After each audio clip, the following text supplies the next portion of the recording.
Bonsoir à tous et bienvenue dans cette nouvelle lecture. Avant de commencer, j'aimerais vous parler, faire la publicité en quelque sorte de mon livre. C'est une méthode de relaxation.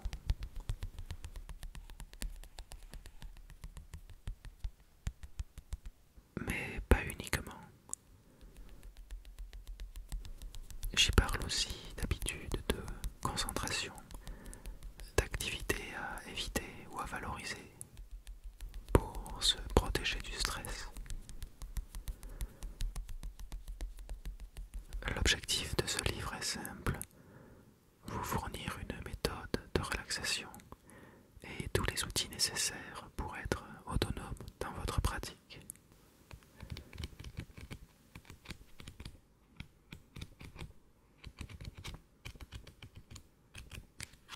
Je vous invite à aller lire sa présentation sur Amazon, le lien est en description. Mais pas tout de suite, parce que maintenant c'est l'heure de s'endormir avec une lecture chuchotée. À l'est du soleil et à l'ouest de la lune, très loin dans les montagnes, vivait un paysan très pauvre. Il travaillait du matin au soir, mais il n'avait pas toujours de quoi nourrir ses nombreux enfants. Mais malgré sa pauvreté, tous ses enfants étaient beaux et en bonne santé. Sa cadette surtout était très belle. Un soir, alors que toute la famille était assise devant la cheminée, quelqu'un frappa à la fenêtre. Le paysan ouvrit la porte et vit sur le seuil un grand ours blanc. « Je sais que tu es très pauvre, paysan, dit l'ours blanc, mais si tu me donnes ta fille cadette pour épouse, tu deviendras très riche. » Eh bien, dit le paysan, j'aimerais bien être riche, mais il faut que je consulte ma fille afin de savoir si elle est d'accord. Reviens dans une semaine et je te donnerai sa réponse. Quand le paysan présenta la proposition de l'ours à sa fille, elle commença à pleurer et pleura longtemps. Mais par la suite, elle se laissa persuader que pour mettre fin à la pauvreté de sa famille, il lui fallait épouser l'ours.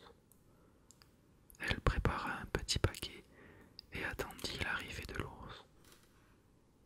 Quand l'ours blanc vint chercher sa réponse, elle s'assit sans dire un mot sur son large dos, et ils partirent tous les deux aussitôt. Ils voyagèrent longtemps à travers montagnes et forêts. Au bout de quelque temps, ils arrivèrent devant une grande montagne. L'ours frappa avec sa patte, la montagne s'ouvrit, et ils entrèrent dans un beau château. Ils passèrent par plusieurs salons et, enfin, ils parvinrent dans une immense salle qui était décorée du plafond jusqu'au plancher de grandes glaces et éclairée par d'immenses lustres en cristal.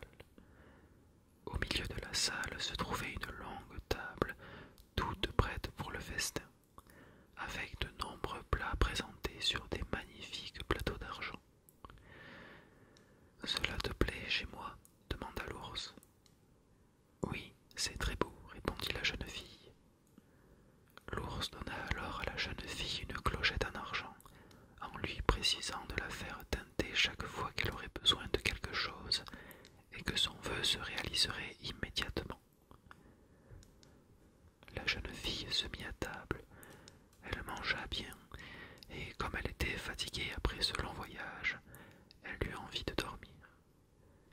Elle voulut demander à l'ours où se trouvait sa chambre, mais elle s'aperçut que l'ours avait disparu. Elle prit alors sa petite clochette en argent qu'elle fit teinter et, d'un seul coup, elle se trouva dans une superbe chambre à coucher. Lorsqu'elle fut couchée dans des draps de soie, la lumière s'éteignit toute seule et elle sentit quelqu'un se coucher silencieusement auprès d'elle. Elle pensa que c'était l'ours blanc, mais comme la chambre très sombre, elle ne put le voir. Elle ferma les yeux et s'endormit calmement.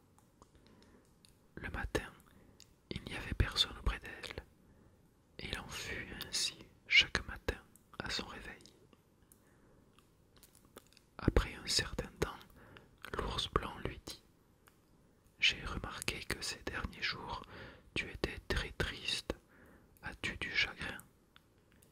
La jeune fille lui avoua qu'elle pensait souvent à sa famille, qu'elle n'avait pas vue depuis si longtemps. Mais c'est très facile à arranger, répliqua l'ours.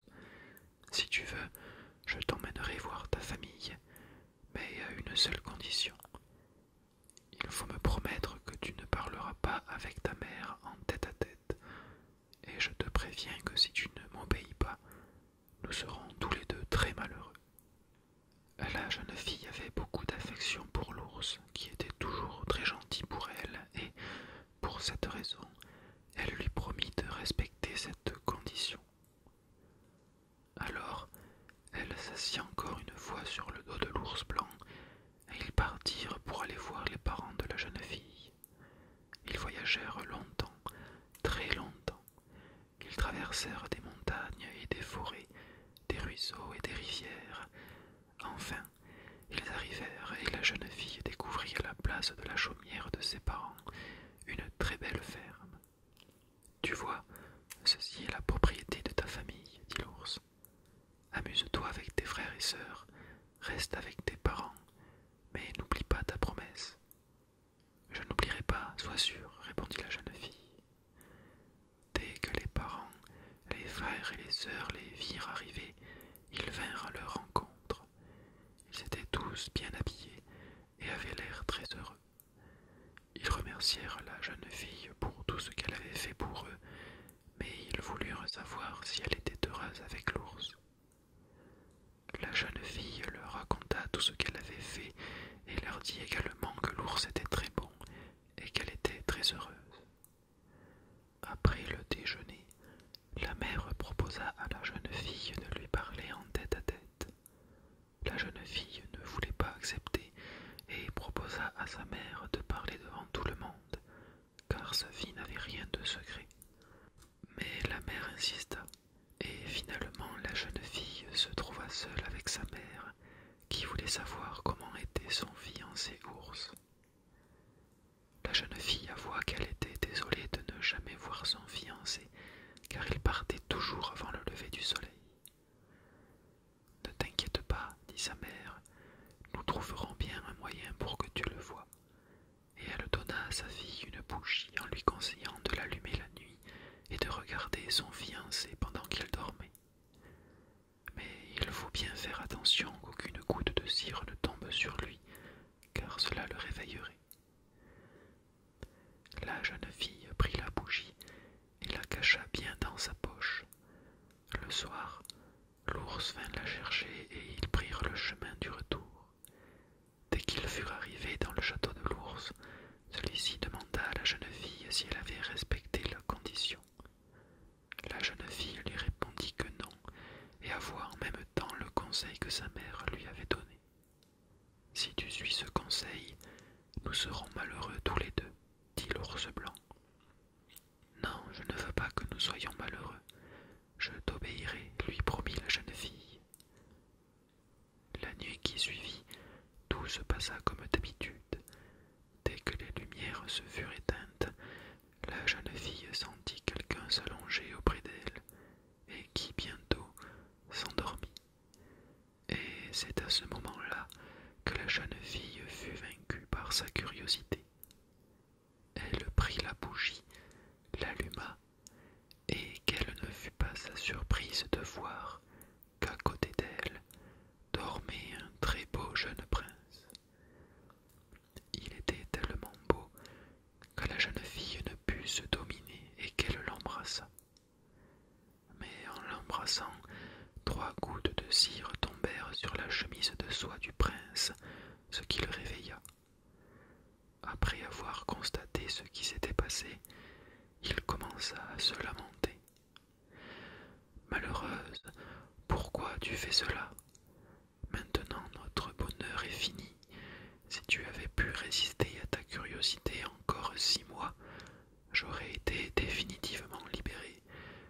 car c'est ma méchante belle-mère qui m'a ensorcelé en me transformant en ours blanc. J'avais le droit, seulement pendant quelques heures dans la nuit, de redevenir un homme. Mais maintenant tout est fini et je dois retourner chez ma belle-mère dans son château qui se trouve à l'est du soleil et à l'ouest de la lune. Là-bas vit une vilaine princesse avec un long nez et je serai obligé de l'épouser. La jeune fille pleura, suppliant le prince de rester avec elle, mais tout cela était vain. Il était obligé de la quitter. Si tu es obligé de me quitter, ce sera moi qui irai te chercher, lui proposa la jeune fille. Je veux bien, mais je crains que tu ne trouves jamais le chemin, car aucune route ne mène vers le château mystérieux de ma belle-mère.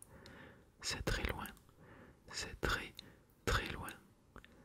Le château est à l'est du soleil et à l'ouest de la lune, et jusqu'à présent aucun être humain n'y est arrivé, expliqua le prince. Cela ne fait rien, je le trouverai, même si le château se trouve au bout du monde, lui promit la jeune fille. Le matin, quand la jeune fille se réveilla, le prince et le château avaient disparu, et elle se trouvait seule dans une clairière au milieu de la forêt, n'ayant auprès d'elle que le paquet avec lequel elle était partie jadis de la chaumière de ses parents. Alors, elle prit son paquet et partit à la recherche de ce château mystérieux qui se trouvait à l'est du soleil et à l'ouest de la lune. Elle marcha très, très longtemps, puis un jour à midi, elle arriva devant un grand rocher. Dans ce rocher, il y avait une grotte, devant laquelle était assise une très vieille femme qui filait sur un rouet en or un fin lin d'argent. La jeune fille la salua poliment, et la vieille femme lui répondit gentiment. « Sois la bienvenue, ma petite fille. Tu es certainement la jeune fille qui devait épouser le beau prince transformé en ours blanc, n'est-ce pas ?» ?»« Oui, c'est moi, avoua la jeune fille tristement. »« Et maintenant tu vas le chercher, mais je suppose que tu ne connais pas le chemin. »« Oui, grand-mère, mais comment savez-vous tout cela ?»« Ma chère enfant, répondit en souriant la vieille femme, je connais beaucoup de choses, car je vis ici depuis 700 ans.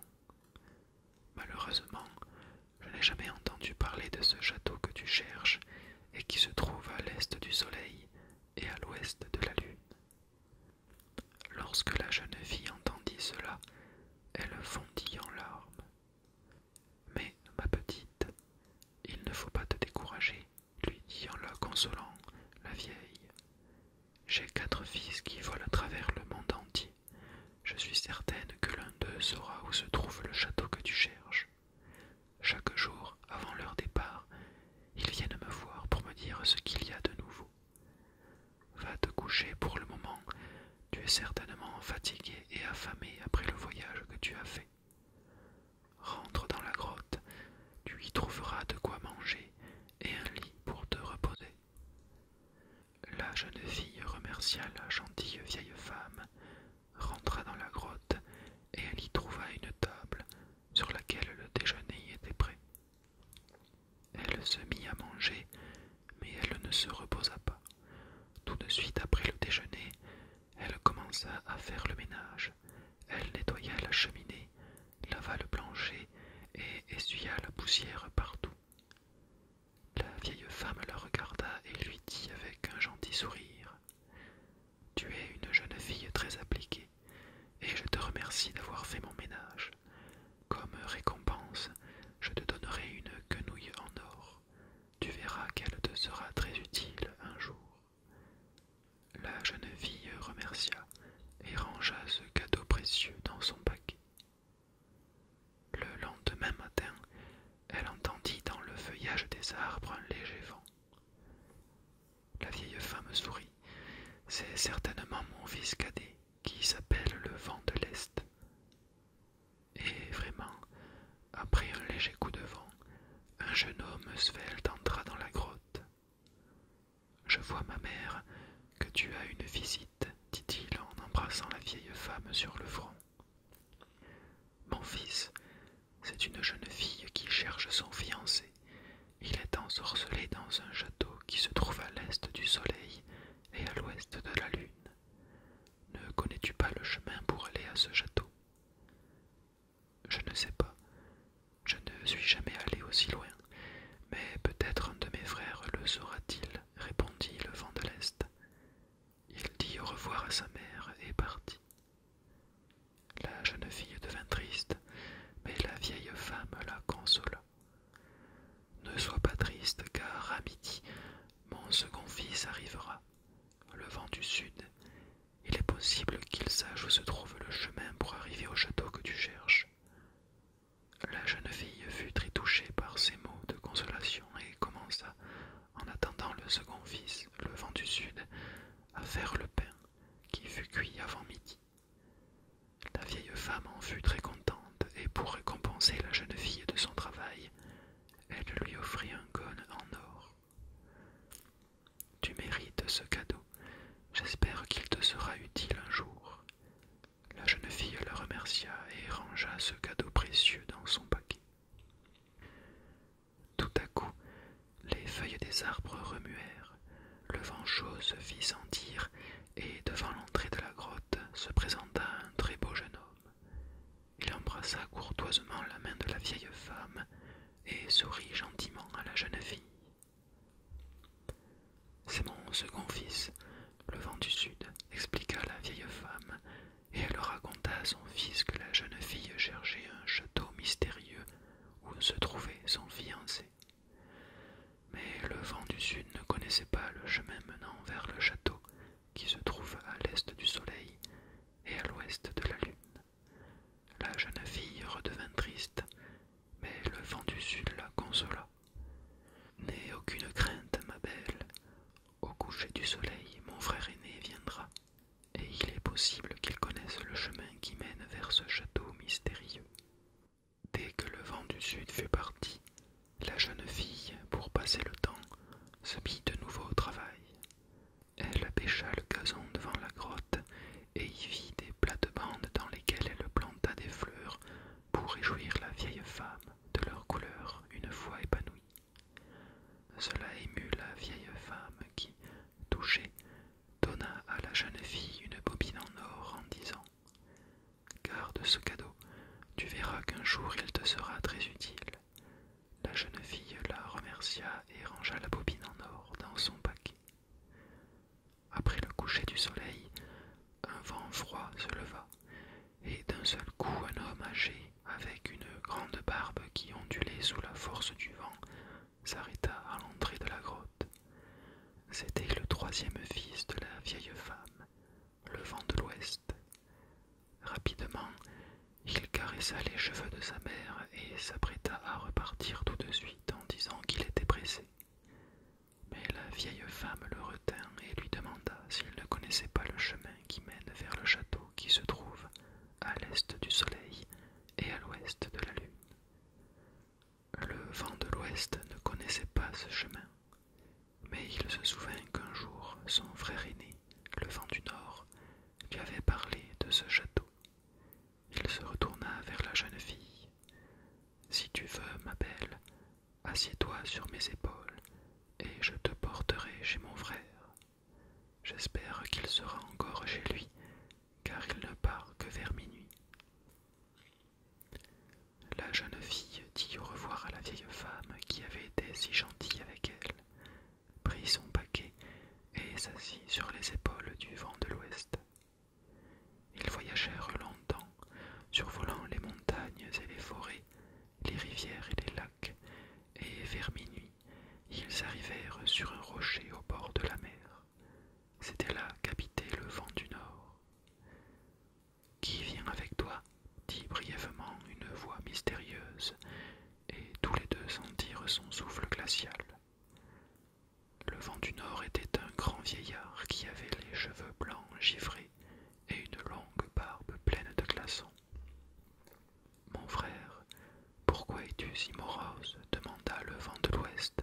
« Je t'ai amené une jeune fille qui devait épouser un beau prince, mais sa méchante belle-mère ensorcelé, et maintenant il est dans un château mystérieux qui se trouve à l'est du soleil et à l'ouest de la lune. Cette jeune fille aime beaucoup son prince et veut le délivrer. Aide-la, mon frère, toi seul connais le chemin qui mène vers ce château. Oui, je sais où il est, répliqua le vent du nord. Une fois, j'ai soufflé si fort que j'ai poussé un bateau de pêche jusque là-bas. Les pêcheurs sont toujours prisonniers dans ce château. Mais je me souviens que la route est très longue et très difficile. Mais si toi, ma fille, tu n'as pas peur, je te mènerai jusque-là. Oh non, je n'ai pas peur du tout. Je veux délivrer mon fiancé, répondit la jeune fille. Alors nous partirons dans un instant, car notre chemin sera long, dit le vent du nord. Le vent d'ouest prit congé d'eux. Tiens-toi bien, nous volerons aussi vite qu'un orage. Tu n'as pas peur? Demanda le vent du nord. Non, non, pas du tout. Et la jeune fille le serra très fort. Quand il survolait les forêts, les cimes des arbres se penchaient jusqu'à terre. Quand il survolait les rivières, elles se couvraient de glace. Quand il survolait les villages, l'orage emportait les toits des maisons. Quand il survolait la mer, les vagues devenaient si grandes que beaucoup de bateaux furent renversés et coulés. Ils volèrent longtemps, longtemps, et derrière eux il n'y avait plus que désolation. Le lendemain soir, le vent du nord était tellement fatigué qu'il vola si bas que la jeune fille fut obligée de lever de temps en temps ses jambes pour qu'elle ne mouille pas dans la mer. Au moment où le vent du nord fut au bout de ses forces, ils s'aperçurent devant eux, sur une falaise de cristal, le château mystérieux.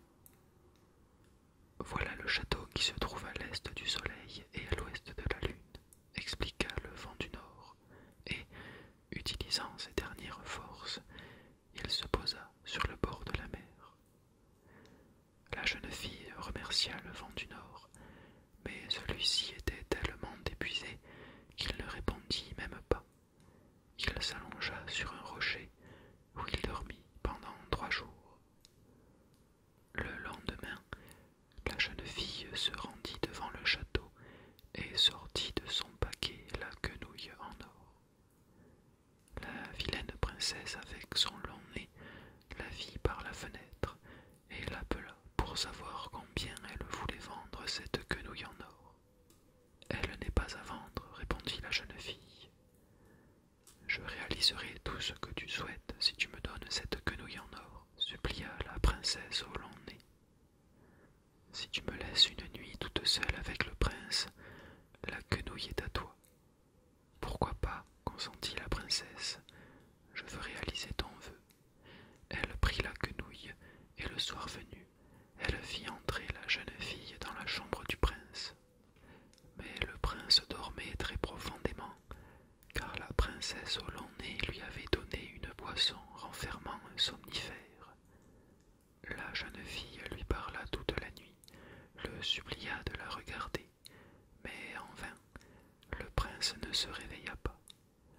Le lendemain matin, la jeune fille fut chassée du château. À midi, la princesse au long nez regarda par la fenêtre et remarqua la jeune fille qui jouait avec le cône en or.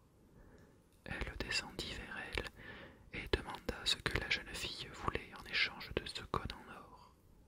Il n'est pas à vendre, mais si tu me laisses une nuit seule avec le prince, il est à toi, lui répondit la jeune fille. La princesse au grand nez y consentit d'un cœur léger. Le soir, elle donna au prince un somnifère, et lorsqu'il dormit profondément, elle fit entrer la jeune fille dans sa chambre. Et tout se passa comme la nuit précédente. La jeune fille appela vainement son prince, vainement lui parla de son amour. Il dormit profondément toute la nuit, sans rien entendre. Et le matin, de nouveau, la jeune fille fut chassée du château. Avant le déjeuner, lorsque la princesse se promenait, elle aperçut la jeune fille devant la grille du château, jouant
princesse au long nez. Tu sais bien que je n'aime que toi et que je t'ai choisi déjà lorsque j'étais transformé en ours blanc. » Oui, elle le savait très bien, mais que faire maintenant? Ils cherchèrent la solution pendant toute la nuit, et juste avant le lever du soleil, le prince dit: « Voilà ce que je vais faire. Je prendrai ma chemise blanche sur laquelle tu as fait tomber les 3 gouttes de cire.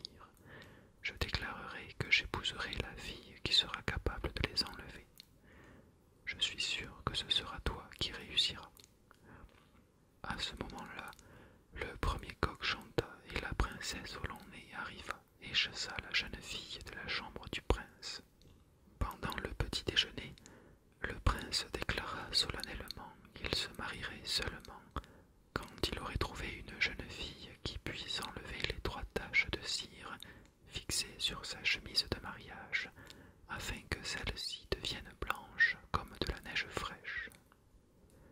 La princesse au grand nez prit immédiatement la chemise de soie du prince et commença à la laver.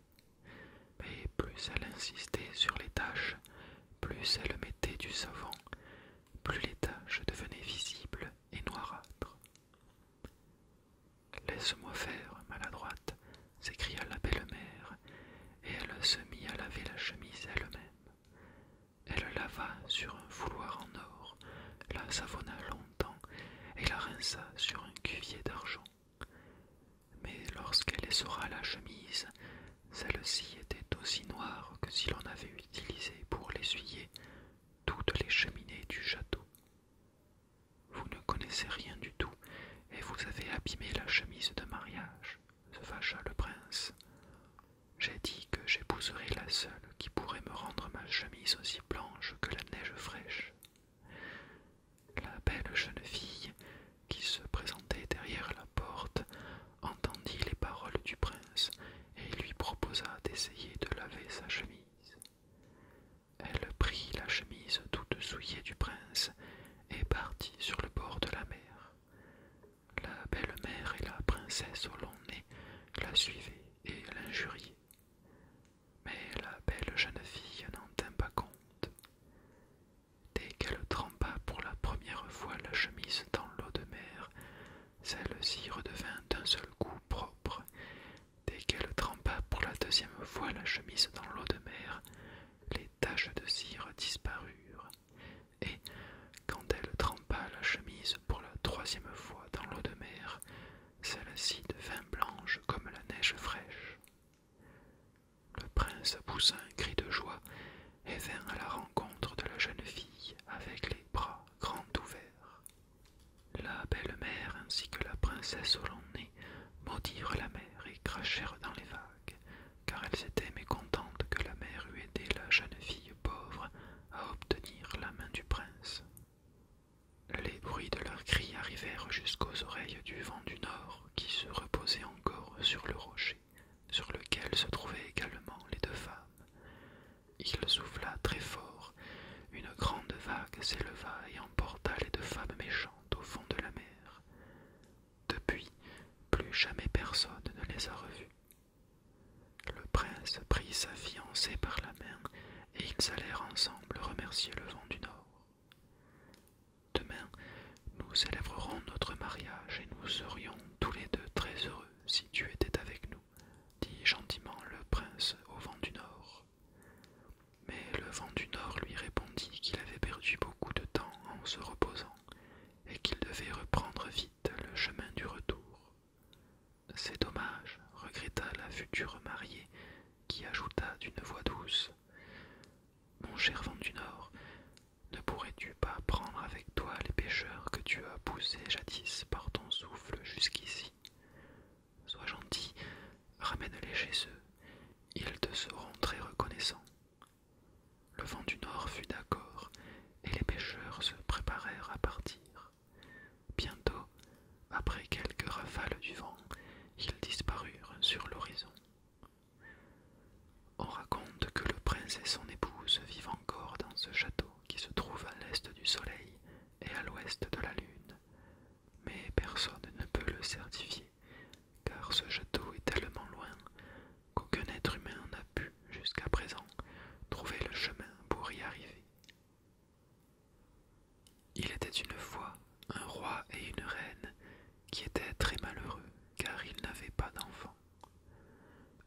roi avait fait venir les meilleurs médecins et les meilleurs magiciens du monde entier, mais tout cela ne servait à rien. Il n'avait toujours pas d'enfant.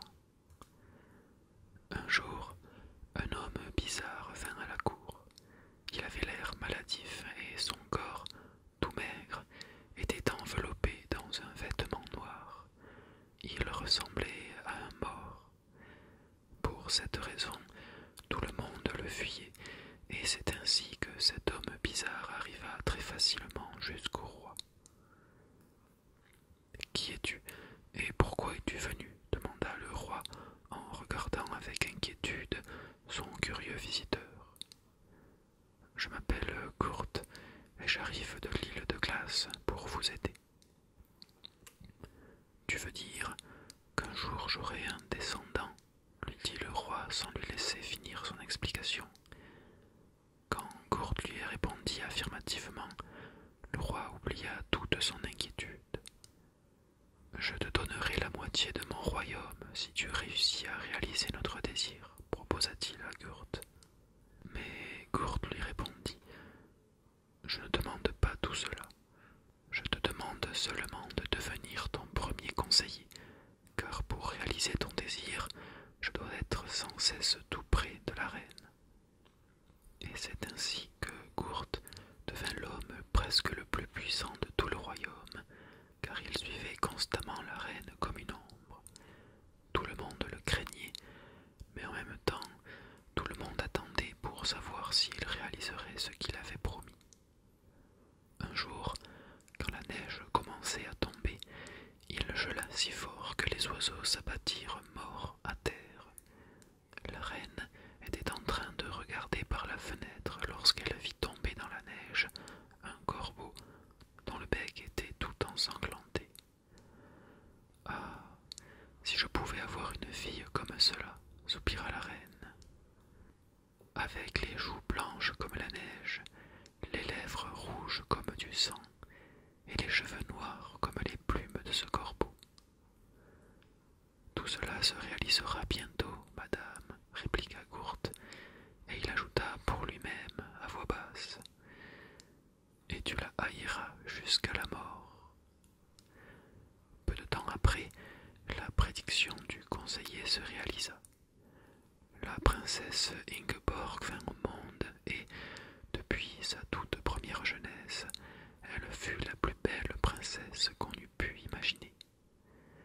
Tout le monde l'aimait, c'était le roi qui la chérissait le plus, mais personne ne s'aperçut que la seconde partie de la prédiction de Gurt commençait également à se réaliser. La reine n'aimait pas sa fille, et ceci à tel point qu'elle préférait ne pas la voir. Ingeborg fut alors confiée à une vieille bonne. Tout le monde aimait Ingeborg pour sa gentillesse et pour sa grâce. La princesse, elle, craignait seulement Gurt. Un jour, la reine tomba malade. Personne ne put la guérir car c'était une maladie inconnue. Le conseiller ne put rien faire pour elle non plus. Il passait des heures auprès du lit de la malade, lui faisant prendre diverses tisanes tout en prononçant des formules magiques, mais tout était vain. Un soir, ayant vu que la malade perdait rapidement ses forces, il lui dit « Je suis un magicien très puissant, mais les forces malsaines qui ont été envoyées par ta fille, Ingeborg, sont plus fortes que moi. Elle te hait et tu vas mourir. Mais je peux te promettre une chose, tu seras vengé. Dis-moi ce que tu souhaites. » La reine devint toute pâle en entendant ces paroles. « Qu'elle ne soit jamais tranquille, cria-t-elle, et elle ordonna à Gurt de faire venir immédiatement sa fille. Quand cette dernière fut auprès de son lit, la reine chuchota longtemps dans l'oreille d'Ingeborg, mais avant que celle-ci puisse répondre quoi que ce fût, la reine mourut. Le deuil régna sur tout le pays. Le roi eut tellement de chagrin qu'il tomba malade, et il serait peut-être mort également si sa fille ne l'avait pas bien soigné. Bientôt le roi guérit,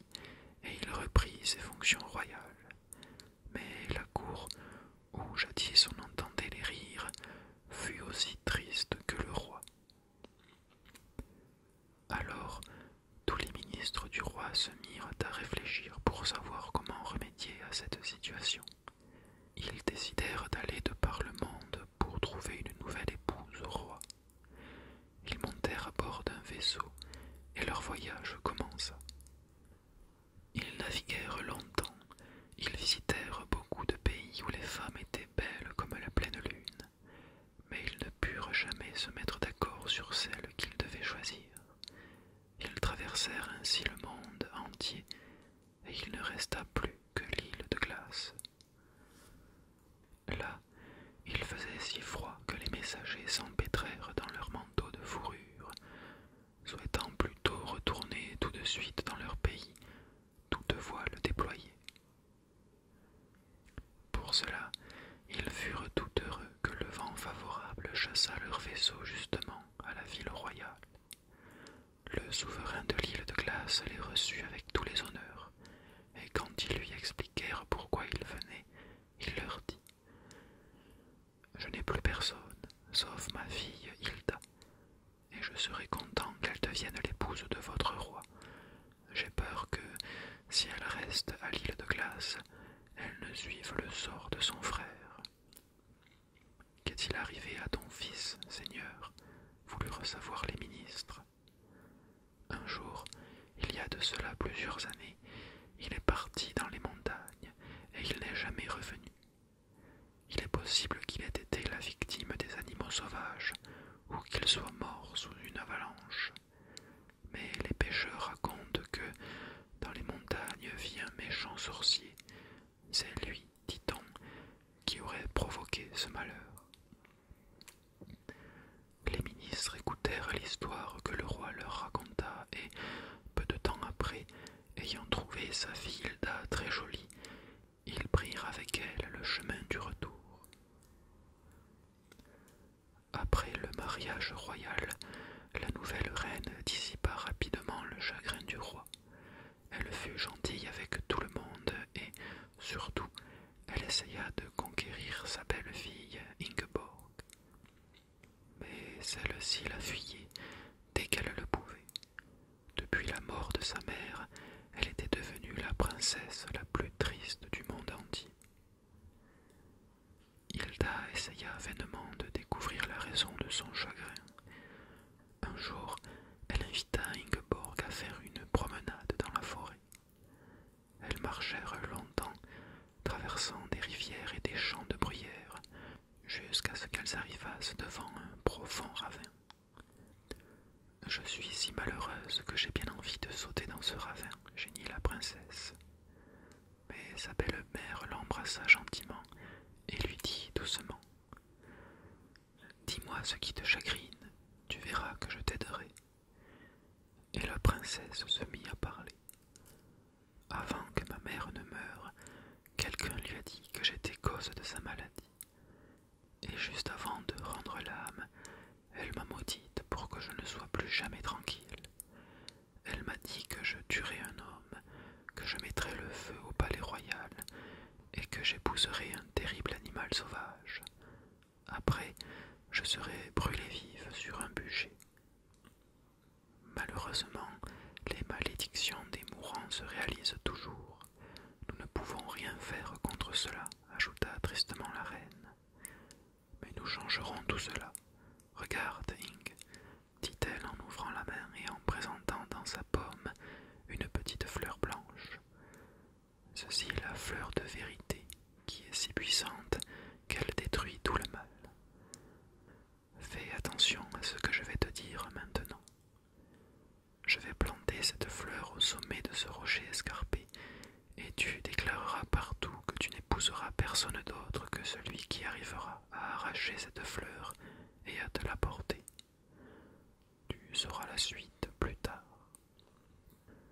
La princesse Ingeborg obéit, et dès le lendemain matin, des messagers partirent à travers le pays pour faire savoir à tous les habitants la décision de la princesse.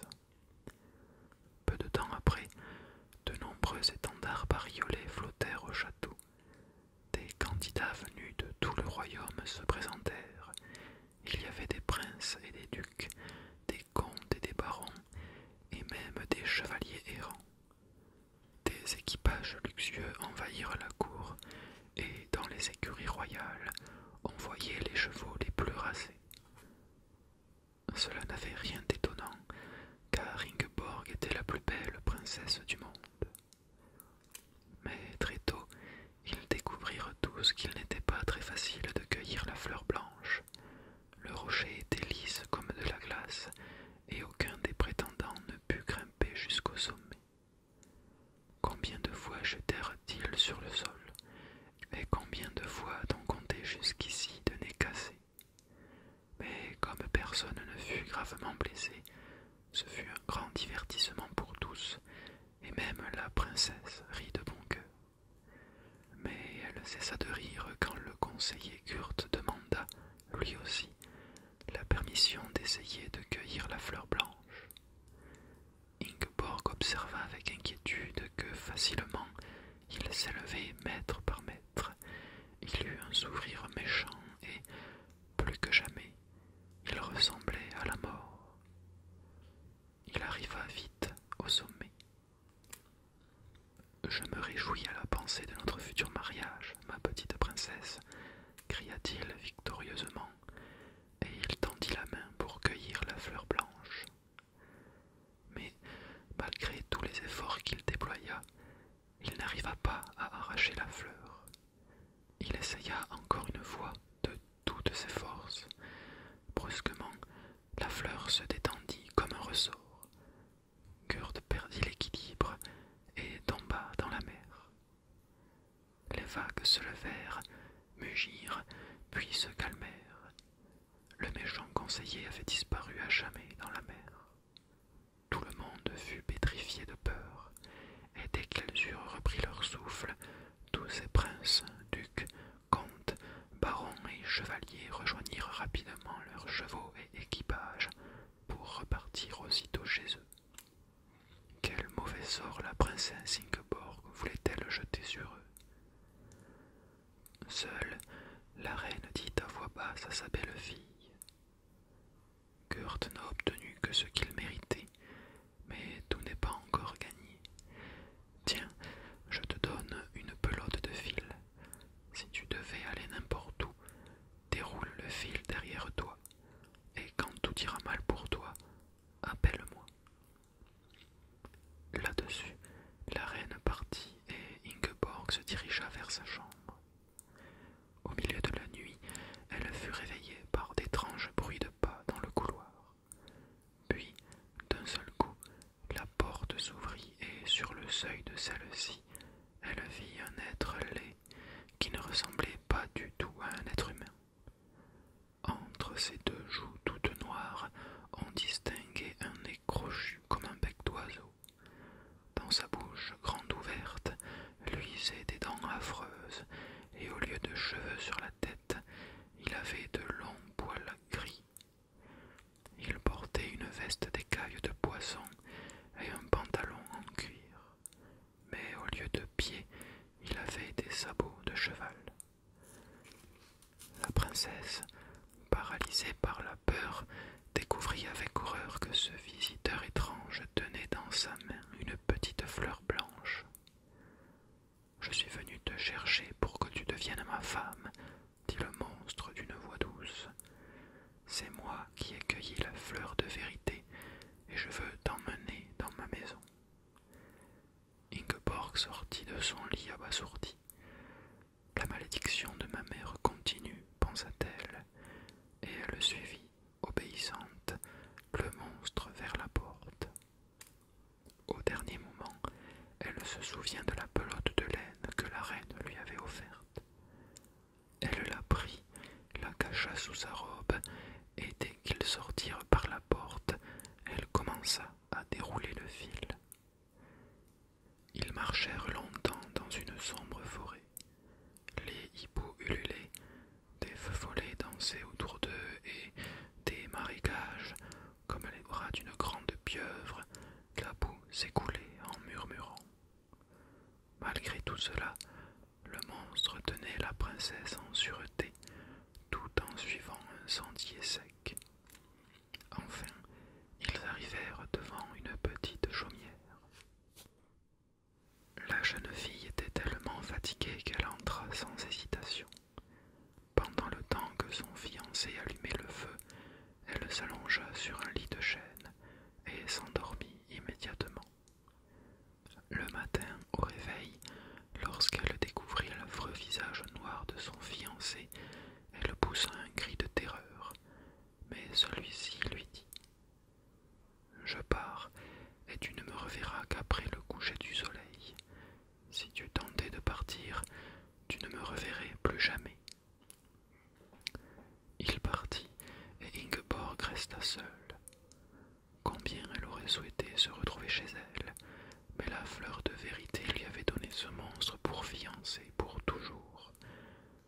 Si seulement elle pouvait parler avec la reine. Soudainement, elle entendit devant la porte des pas légers. C'était sa belle-mère. « Je sais ce qui te chagrine, Ing, » lui dit-elle. « Maintenant, viens avec moi au château. Il n'y a plus personne, car tout le monde te cherche. J'ai enlevé tous les objets de valeur, alors quand tu mettras le feu, seuls les murs brûleront. » « Dois-je mettre le feu au château ?» ?»« Oui, répondit gravement la belle-mère. De cette façon, la prédiction de ta mère se réalisera sans que tu fasses de mal à personne. Et il en fut ainsi. Le château royal fut brûlé complètement, et la princesse, suivant le conseil de sa belle-mère, retourna dans la chaumière et attendit son fiancé. Il arriva dans la soirée, au coucher du soleil. « Je vois que tu ne m'as pas quitté, dit-il avec un sourire. Mais pour me prouver que tu m'aimes, il faut que tu m'embrasses. » La jeune fille fit appel à tout son courage et embrassa la tête noire du monstre. Quel miracle! Elle était entre les bras d'un beau prince. « Je suis le frère cadet de ta belle-mère, la princesse de l'île de glace, expliqua-t-il. Je ne suis pas mort sous les avalanches, je n'ai pas été la proie des animaux sauvages. Le méchant sorcier Gurt m'avait changé en un monstre parce que je voulais qu'il partît de nos montagnes. Rien d'autre que l'amour et le baiser d'une véritable princesse ne pouvaient me rendre mon visage humain. » « Alors, Gurt était un véritable sorcier, s'écria Ingeborg, et elle raconta au prince tout ce qui lui était arrivé. Pour conter son histoire, elle parla toute la nuit. Le soleil était déjà très haut au-dessus de la forêt quand la princesse se trouva de nouveau seule. Pourquoi ? En fait, le prince était parti simplement pour l'île de glace, car il voulait inviter à son mariage la cour, les trompettes, les tambours, en bref, tout ce qu'il faut pour un mariage princier. Mais personne ne pensait plus que la dernière partie de la malédiction de la mère d'Ingeborg restait à accomplir. Le vieux roi voulait savoir qui avait brûlé le château, et sa femme fut obligée d'avouer. Vainement, elle expliqua au roi que c'était le méchant sorcier Gurt qui était responsable de tout. Le roi fit dresser un bûcher dans la cour de son château, et les soldats partirent dans la forêt pour ramener Ingeborg, morte ou vivante. Après 3 jours de recherche, ils découvrirent enfin la chaumière. Ils enchaînèrent la pauvre princesse, et avant le coucher du soleil, Ingeborg fut sur le bûcher, où elle attendit le pire. Mais au moment précis où les soldats se préparaient à allumer le bûcher, on entendit le bruit de sabots de cheval. Le prince de l'île de glace arrivait avec tant de chevaliers, trompettes et tambours qu'on ne voyait même pas la fin du cortège. « Arrête, roi, sinon tu vas mourir, » déclara le fiancé, et sortant son épée, il balaya les bûches à une telle vitesse qu'elles roulèrent de tous les côtés. Le roi reçut une bûche sur la tête de telle façon qu'il s'écroula par terre. Cependant, Ingeborg se trouvait déjà dans les bras de son prince. Après, ce fut le tour de la reine qui embrassa son frère qu'elle croyait mort. Puis la princesse embrassa sa belle-mère.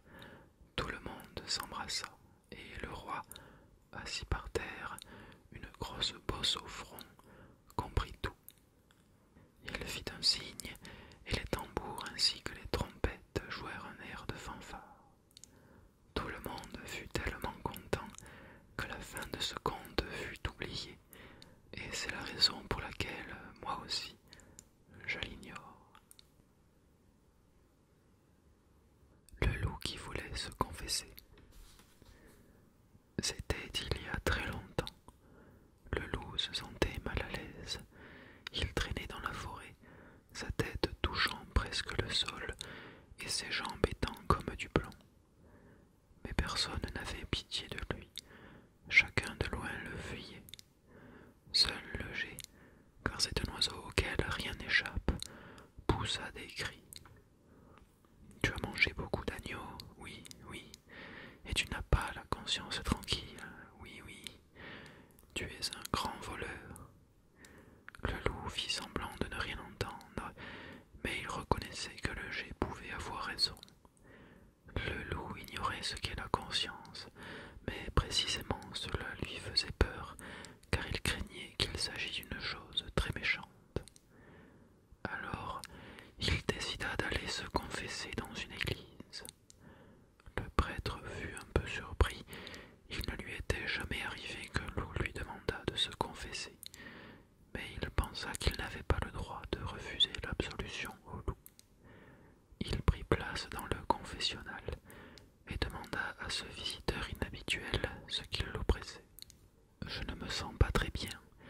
Depuis quelques jours, rien ne me fait plus plaisir. Je suis triste et je n'ai plus envie de manger, se plaignit le loup. Eh bien, voyons, s'étonna le prêtre.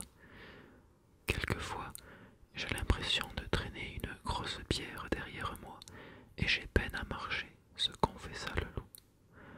Ah oui, je sais ce que c'est ta conscience qui te tourmente, expliqua le prêtre. Oui, le geai me l'a crié également dans la forêt, répliqua le loup. Mais je ne sais pas pourquoi ce serait précisément à moi que cela arrive, car il me semble avoir la conscience tranquille. N'as-tu pas massacré suffisamment d'animaux, lui rappela le prêtre, et maintenant tu es couvert de sang. Oui, c'est vrai, j'ai tué beaucoup d'animaux, mais je ne pense pas avoir été si méchant pour ne pas obtenir l'absolution, rétorqua le loup. Mais tu sais, pour gagner le pardon, il faut que tu regrettes profondément ce que tu as fait. De toute façon, tu n'as rien fait de bon jusqu'à présent, dit sévèrement le prêtre. Moi, je n'ai rien fait de bon, hurla le loup offensé. Tu sais bien, monsieur le curé, que j'aurais pu tuer beaucoup plus d'animaux. Je pouvais par exemple tuer les moutons et les agneaux, les chèvres et les chevreaux, les vaches et les veaux, les chevaux et les poulains, et j'aurais pu aussi goûter au sang humain de temps en temps. On dit qu'il est très bon et d'une saveur agréable. Je crois volontiers qu'un assassin comme toi est capable de faire tout cela, s'écria le prêtre. Mais tu sais que je ne l'ai pas fait. Rends-toi compte, monsieur le curé, combien d'animaux à qui j'ai pratiquement redonné la vie en les épargnant. Même à toi, car je ne t'ai même pas mordu, et tout cela compte pour moi. Tu ne penses pas qu'en réalité, je mérite une récompense, insista le loup. Oui, tu l'auras, ta récompense, et tout de suite, se fâcha le prêtre, qui prit sa canne et chassa l'insolent loup hors de l'église. Même après ta mort, ton âme noire ne sera jamais tranquille, cria-t-il à l'intention du loup. Pour ta punition, tu mangeras de l'herbe et des chardons. Voilà ton absolution. Depuis ce temps-là, à chaque fois qu'un loup n'a pas la conscience tranquille, il mange de l'herbe et des chardons. Souvent, après ce frugal repas, il pleut subitement, car le ciel aussi est en colère après lui. Mais le loup ne fut pas capable de respecter longtemps sa pénitence. Dès qu'il eut soudain faim, il tua un mouton ou un agneau, et je crains qu'il n'arrête jamais. Et c'est pour cette raison qu'aucun loup n'a jamais été admis au ciel jusqu'à présent.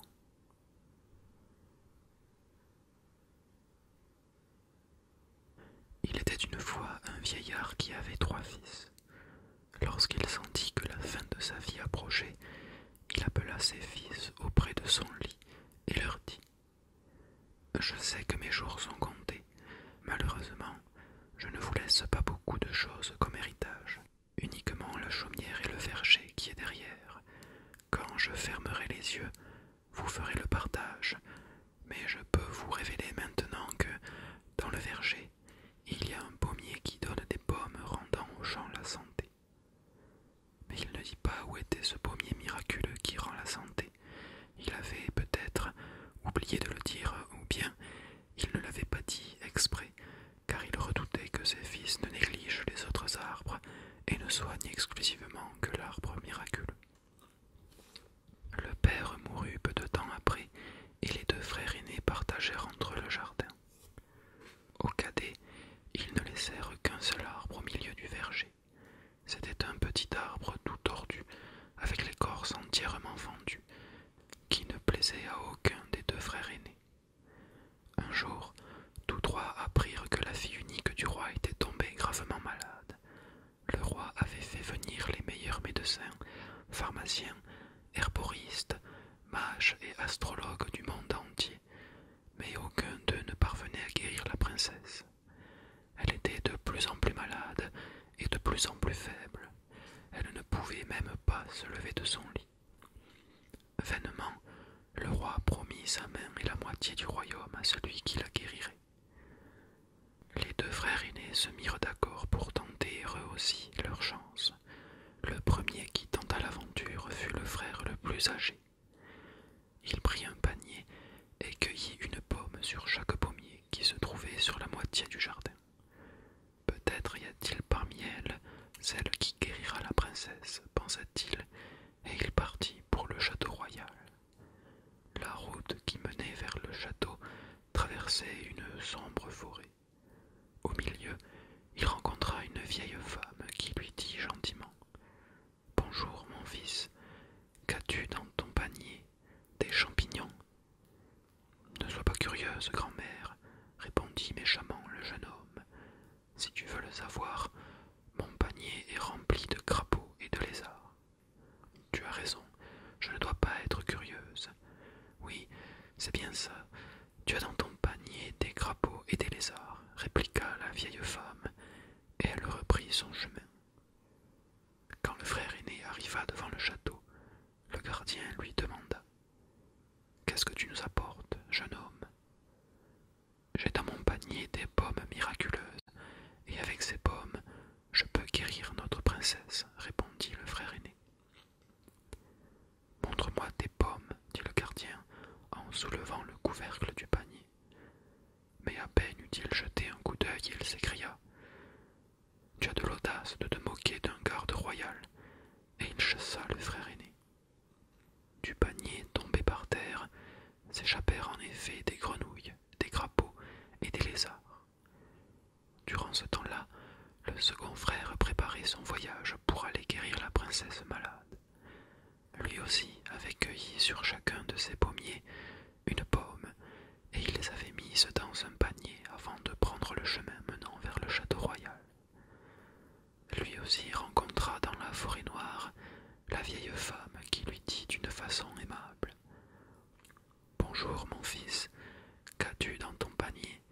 Des champignons ? » Le jeune homme répondit rudement : « Pas des champignons, curieuse grand-mère, mon panier est rempli de serpents et de scorpions. » « Bon, ton panier est plein de serpents et de scorpions, répliqua d'un ton sévère la vieille dame, et elle reprit son chemin.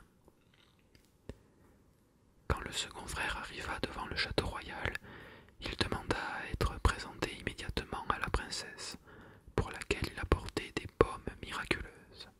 « Montre-moi les pommes que tu apportes, demanda le gardien en préparant sa canne pour chasser le jeune homme qui ressemblait étrangement à celui qui était venu peu de temps avant. Le second frère souleva le couvercle de son panier et resta stupéfait. Le panier était rempli de serpents de toutes sortes, ainsi que de scorpions.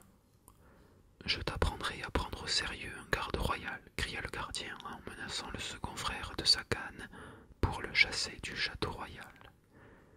Finalement, le frère cadet voulut aussi tenter sa chance. Il cueillit les pommes de son petit arbre, les mit dans un panier et prit le chemin menant vers le château royal.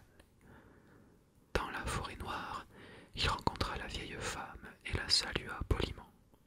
« Bonjour, grand-mère, est-ce bien le chemin qui mène vers le château royal ?»« Oui, oui, mon fils, c'est le bon chemin.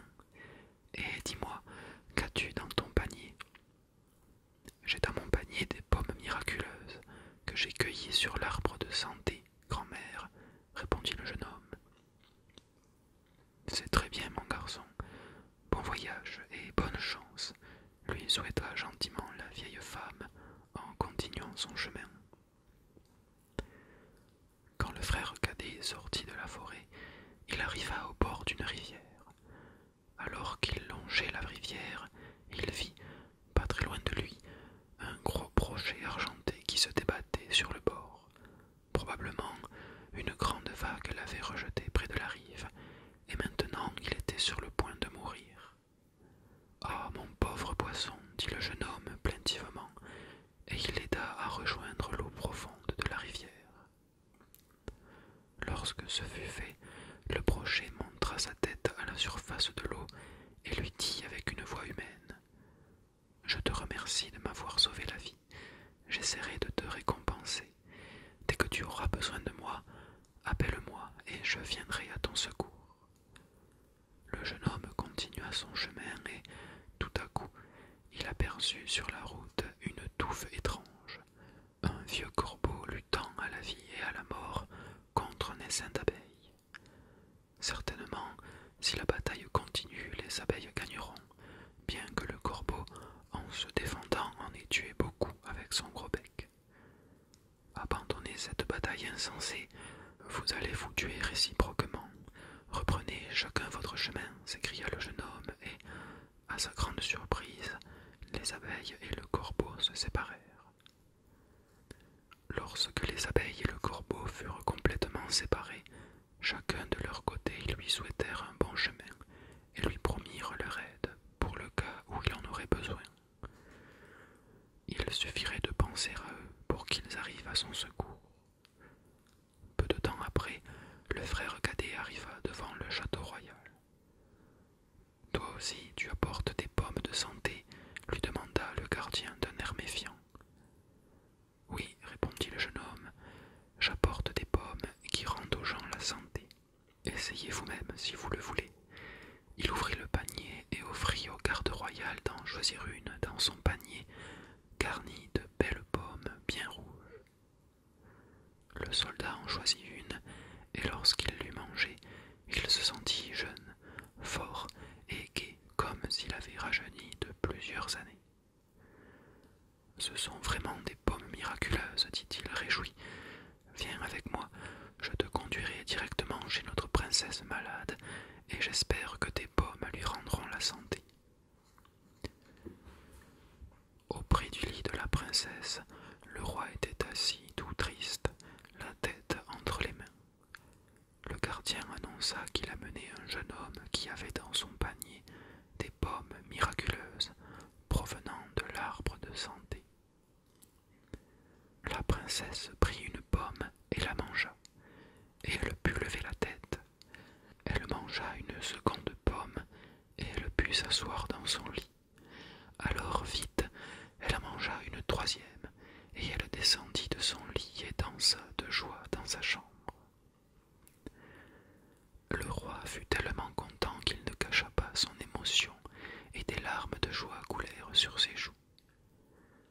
Lorsqu'il fut un peu calmé, il embrassa le jeune homme qui lui plaisait beaucoup, et dit à la princesse : « Maintenant, ma fille, nous allons préparer ton mariage avec ce jeune homme qui t'a sauvé la vie. Tu l'épouseras, et je lui donnerai la moitié de mon royaume. » Mais la princesse était très orgueilleuse, et l'idée d'épouser un campagnard ne lui plaisait guère. Elle le dit à son père, mais le roi ne voulut rien entendre. « J'ai promis ta main et la moitié de mon royaume à celui qui te guérirait. Je dois respecter ma parole de roi. Mais mon père, je veux un homme qui sache faire autre chose que de cueillir des pommes, expliqua la princesse. Ma fille, tu ne sais pas si précisément ce jeune homme ne peut pas faire quelque chose d'autre aussi important. Jusqu'à présent, il t'a guéri, et tu sais combien de grands savants n'ont pu y arriver. Bon, d'accord, père. Si ce jeune homme m'apporte ma bague en or avec le diamant que j'ai perdu il y a 7 ans dans la mer, je saurai de quoi il est capable, et je l'épouserai. Le roi, à contre-cœur, donna son accord. Que pouvait-il faire d'autre avec une fille si capricieuse? Le jeune homme partit au bord de la mer pour chercher la bague perdue. Il s'assit sur un rocher et réfléchit comment il allait s'y prendre. Il se souvint alors du brochet et lui demanda de venir à son secours. La surface de la mer se rida et soudainement la tête de poisson apparut et le brochet demanda au jeune homme ce qu'il voulait. Celui-ci lui dit: il y a 7 ans de cela, la princesse a perdu sa bague en or avec un diamant dans la mer, et elle veut que je la retrouve. Peux-tu m'aider, brochet? Très volontiers, attends un peu, répondit le brochet, et il disparut dans la mer. Peu de temps après, la tête du poisson émergea à la surface, mais cette fois, il tenait dans sa bouche la bague en or avec le diamant. Le jeune homme remercia le brochet, prit la bague et courut jusqu'au château. Il remit la bague au roi et celui-ci dit à la princesse: j'ai promis ta main à celui qui te guérirait. Toi, de ton côté, tu as promis que tu épouserais celui qui t'apporterait la bague que tu avais perdue. Alors, la voilà. Mais la princesse ne fut pas satisfaite, pleura et menaça finalement le roi de tomber de nouveau malade. Le roi, cette fois, ne voulait pas céder, mais la princesse le supplia tellement qu'il accepta de donner au jeune homme encore une tâche à accomplir. La princesse demanda alors au jeune homme qu'elle souhaitait qu'il construise pour elle un beau château, aussi magnifique et aussi grand que celui de son père. Ce château devait être fait de cire et briller au soleil comme s'il avait été fait avec de l'or pur. Et tout ceci dans un délai de 3 jours. Le roi, tristement, transmit au jeune homme ce vœu de la princesse et lui dit: je sais, mon garçon, que ceci est impossible à réaliser, mais ne t'inquiète pas, je te donnerai malgré cela la moitié de mon royaume, et tu trouveras une meilleure épouse que mon orgueilleuse fille. Mais le jeune homme était plus intéressé par la princesse orgueilleuse que par la richesse. Il répondit au roi: votre majesté, je veux tout ou rien. Si je n'arrive pas à réaliser le vœu de la princesse, je ne veux absolument rien. Cette remarque plut énormément au roi. Je te souhaite bonne chance, mon garçon, lui dit-il gentiment. Le jeune homme sortit du château, s'assit sur l'herbe et se mit à réfléchir comment il allait faire. Il se souvint alors que les abeilles lui avaient proposé de l'aider. Sur le champ, un essaim d'abeilles voletait au-dessus de sa tête. « Que pouvons-nous faire pour toi ?» lui bourdonna doucement à l'oreille la reine des abeilles. Le jeune homme expliqua ce que la princesse lui demandait. « Mais ce n'est rien du tout, » le rassura la reine des abeilles. « Va te coucher tranquillement et tu verras. » Le lendemain matin, au milieu du pré, se dressait un magnifique château en cire, aussi grand et beau que le château royal. Il brillait au soleil comme de l'or pur. Le roi et la princesse le regardèrent par la fenêtre et admirèrent ce merveilleux château fait avec la cire des abeilles. Maintenant, tu n'as plus aucune excuse et tu épouseras ce jeune homme. J'espère que tu te rends compte qu'il a fait davantage que n'importe qui, dit sans indulgence le roi à la princesse. princesse reconnut que le jeune homme avait fait plus que n'importe qui, mais demanda qu'il accomplisse encore une tâche avant de l'épouser. Cette fois-ci, ce serait vraiment la dernière.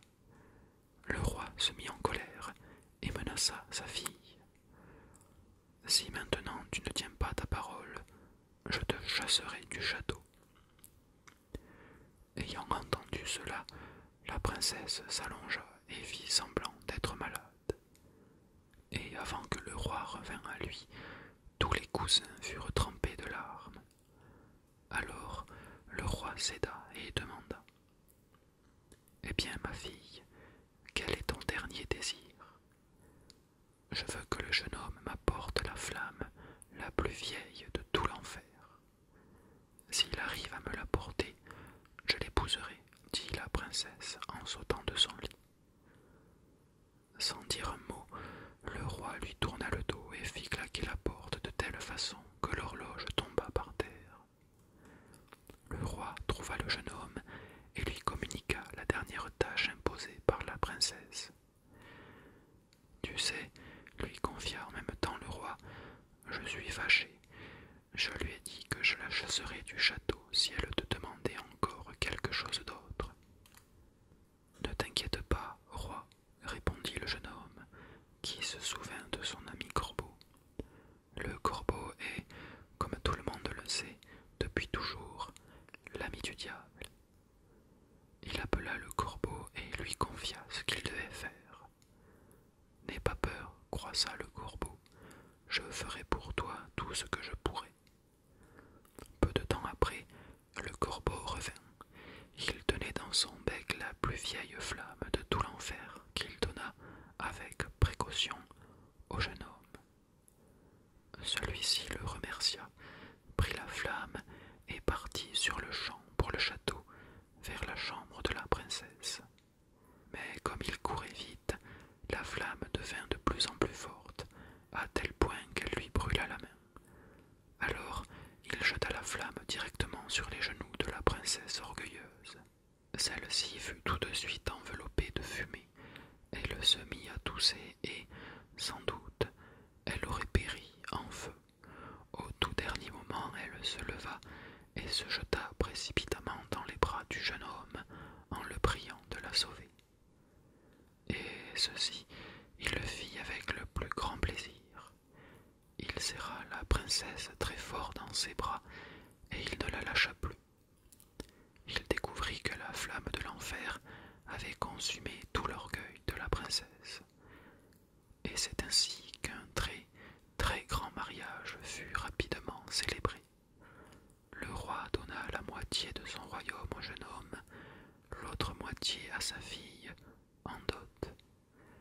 Quant à lui-même, il se retira dans le château en cire, où il vécut en paix jusqu'à la fin de ses jours. Le géant sans cœur.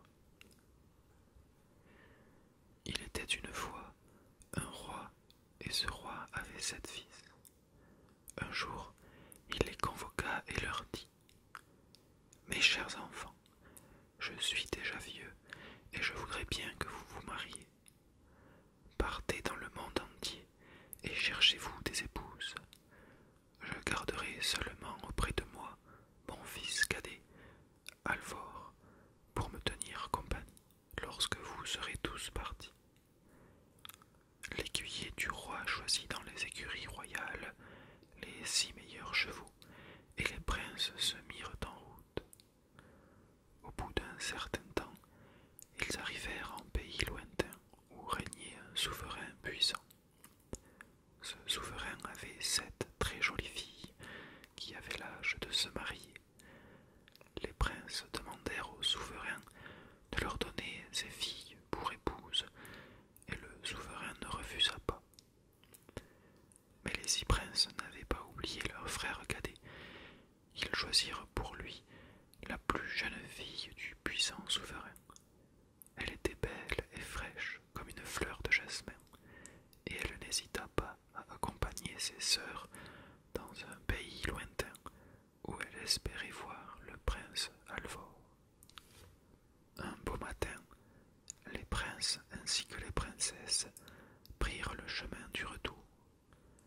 Mais pour revenir dans leur pays, il fallait que les princes passent près d'une haute montagne noire qui était habitée par un géant épouvantable.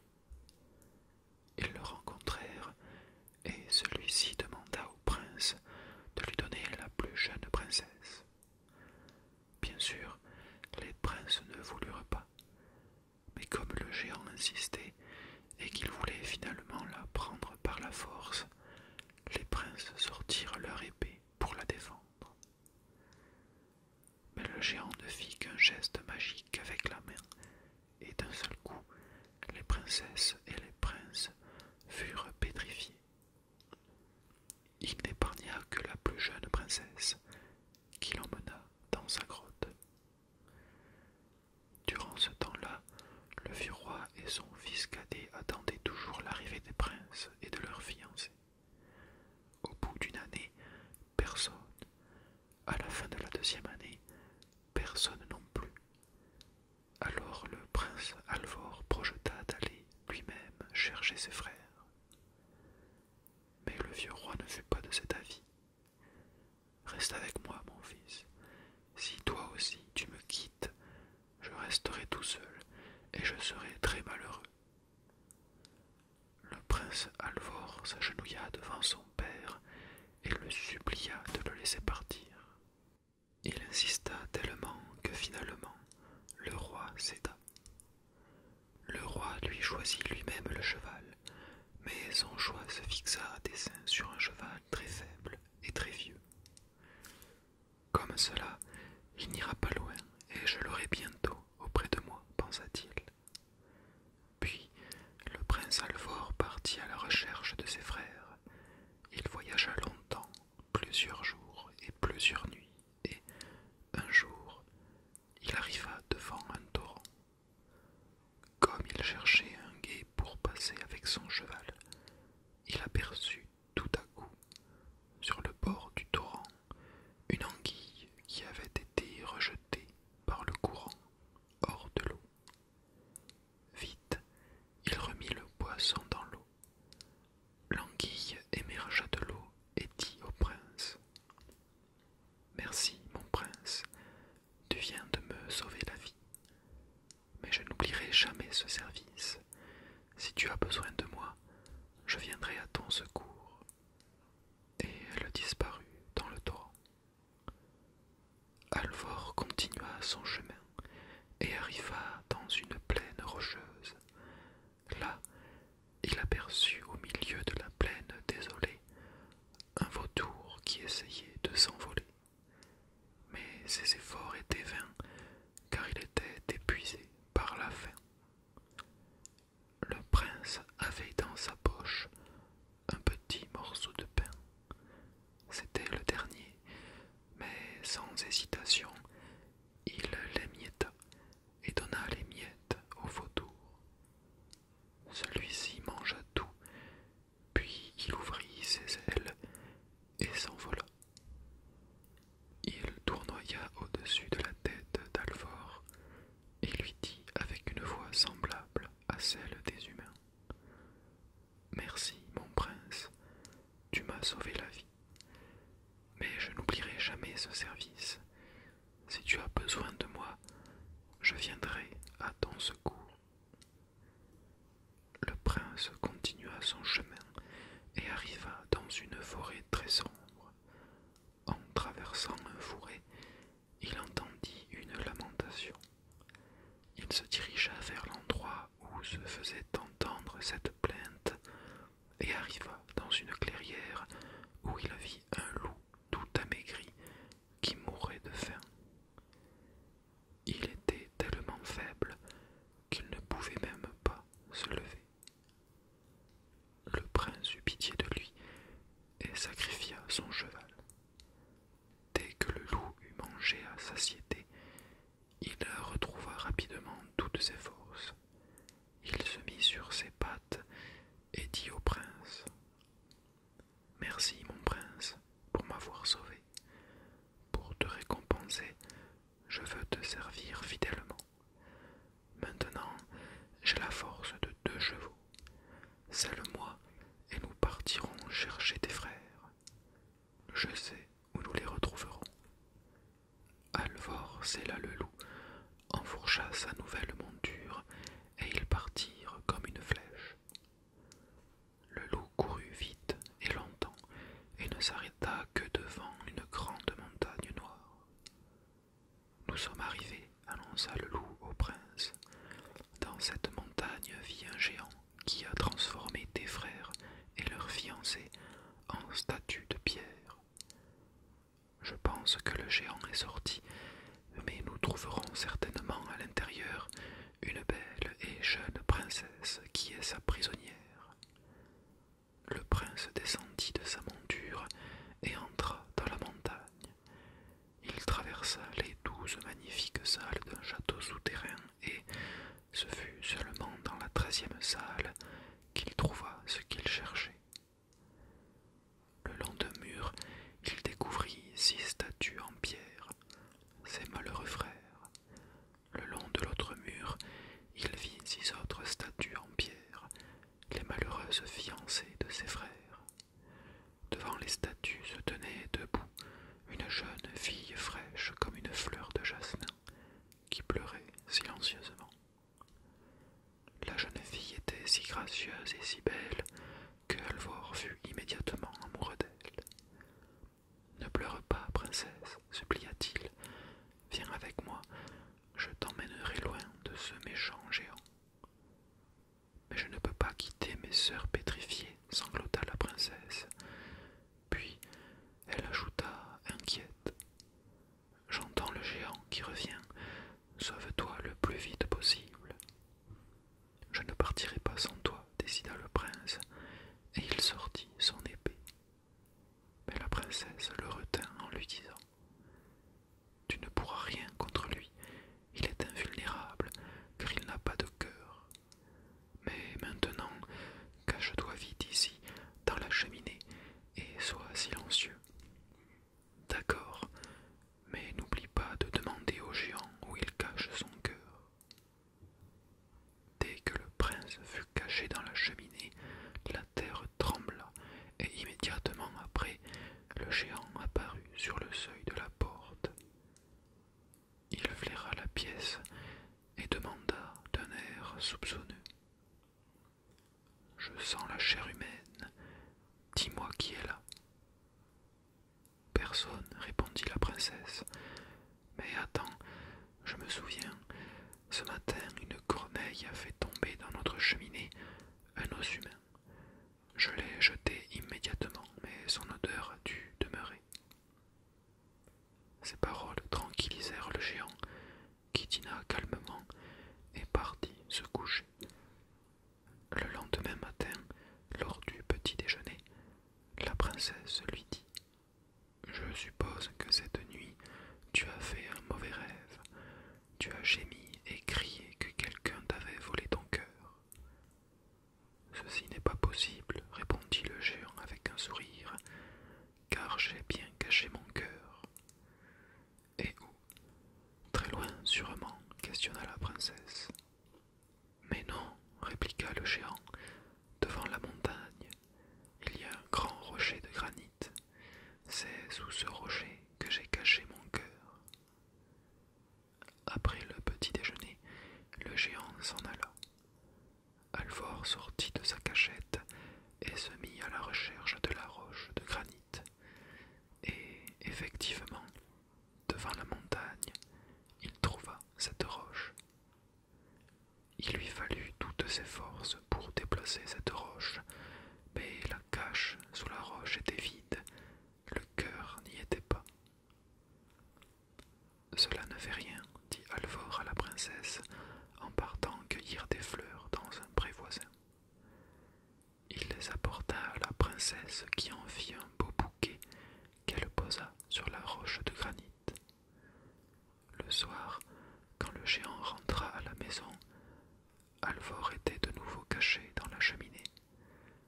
Le géant flaira l'air et dit « Je sens de la chair humaine. »« Mais non, tu sais bien que ce n'est pas possible, répliqua la princesse. C'est certainement l'os tombé hier dans la cheminée. Le géant s'approcha de la cheminée, regarda à l'intérieur, mais heureusement il ne découvrit pas le prince caché dans le noir. Tu as raison, ma princesse. Même maintenant on sent dans la cheminée l'odeur de cet os. Mais dis-moi, pourquoi y a-t-il des fleurs sur la roche devant la montagne? Ne sais-tu pas que je t'aime, dit doucement la princesse. Maintenant que je sais que ton cœur est sous cette roche, j'y porterai des fleurs fraîches chaque jour. Ces paroles émurent le géant, et il lui expliqua. En réalité, mon cœur n'est pas sous cette roche. Je l'ai caché dans un coffre en argent que j'ai placé dans la 13e salle. Le lendemain, dès que le géant fut parti, Alvor ouvrit le coffre en argent dans la 13e salle et, avec la princesse, ils l'inspectèrent minutieusement. Mais en vain, car le cœur du géant n'y était pas. Cela ne fait rien, dit Alvor à la princesse déçue. Et de nouveau, il cueillit des fleurs qu'il remit à la princesse. Celle-ci en fit une belle couronne qu'elle posa sur le coffre en argent, dans la 13e salle. Le géant, à son retour le soir, flaira de nouveau l'odeur de la chair humaine, mais la princesse le calma. C'est toujours l'odeur de cet os, je pense que nous ne nous en débarrasserons jamais. Cette fois, le géant ne regarda pas dans la cheminée, mais il avait découvert la couronne de fleurs sur le coffre en argent, et il demanda à la jeune fille. « Et cette couronne, que fait-elle sur mon coffre en argent ?»« Tu sais bien que je t'aime, dit gentiment la princesse, et comme je sais que ton cœur est au fond de ce coffre, j'y mettrai des fleurs fraîches chaque jour. » Ces paroles émurent le géant à tel point qu'il confia à la princesse la chose suivante. « Puisque je vois que tu m'aimes réellement, ma princesse, je vais te révéler où j'ai caché mon cœur. Derrière les 9 montagnes, sur le côté sombre, se trouve un lac bleu. Au beau milieu de ce lac, il y a une île, et sur cette île est dressée une église. Dans cette église se trouve un puits. À l'intérieur de ce puits nage un canard qui porte dans son ventre un œuf, et c'est dans cet œuf que j'ai caché mon cœur. C'est dommage que ce soit si loin, car j'aimerais bien garnir ce puits chaque jour avec des fleurs, fit semblant de regretter la princesse. Le géant en fut très content, et il partit se coucher.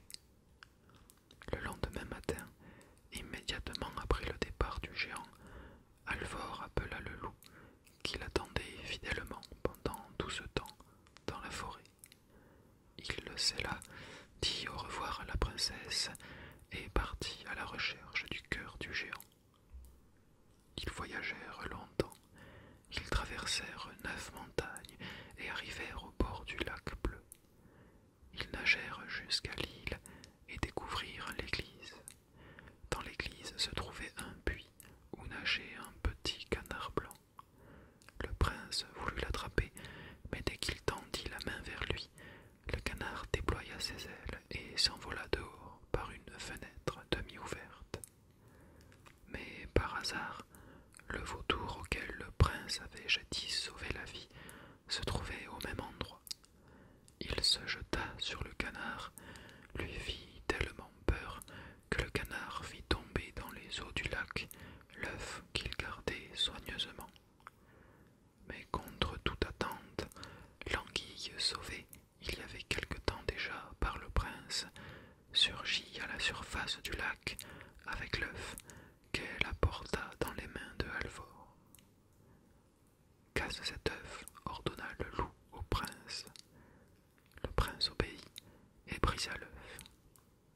Brusquement, le temps s'assombrit, on entendit des coups de tonnerre, la terre trembla, et au-dessus des crêtes des montagnes,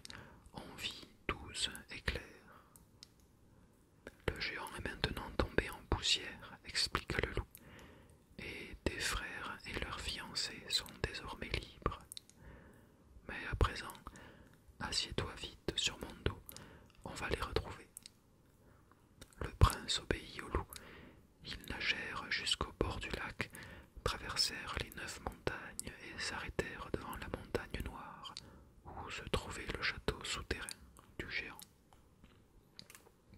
Les frères, ainsi que leurs fiancés, attendaient impatiemment Alvor. Tous et toutes étaient sains et saufs et de bonne humeur.